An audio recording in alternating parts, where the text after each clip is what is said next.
এটা করতে গিয়ে যেটা হয়েছে, যেহেতু ফ্রোজেন শোল্ডারটা আসলে এভাবে টেনে ঠিক করার জিনিস না, আমি একটা চমৎকার উদাহরণ দিতে পারি।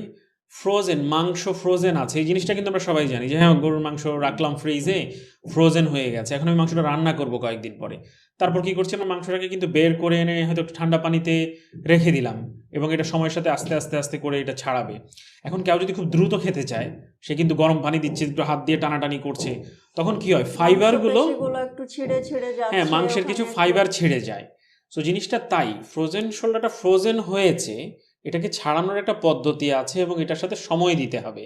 আমি যদি খুব জোরে টানি, এর ফাইবার ছিঁড়ে যাবে।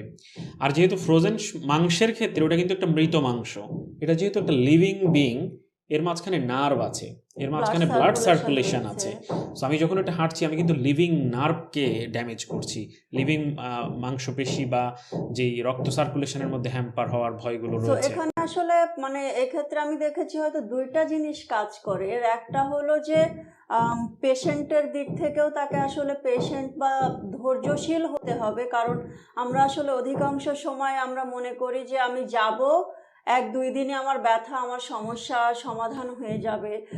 তো আসলে যে কোনো রোগের ক্ষেত্রে, স্পেশালি ফ্রোজেন শোল্ডারের ক্ষেত্রে আহ, সময় এবং পেশেন্স এটা খুবই ইম্পর্ট্যান্ট পেশেন্টের ক্ষেত্রেও, এবং যিনি চিকিৎসক থেরাপিস্ট বা ডাক্তার যিনি এটা ট্রিট করছেন, যে you have to allow time. এটা আসলে কোনো কুইক সলিউশন নাই, এবং যেটাই আসলে কেউ কুইক সলিউশন দিচ্ছে মানে এটা আসলে একটা গিমিকি বলে আমি মনে করব। ইভেন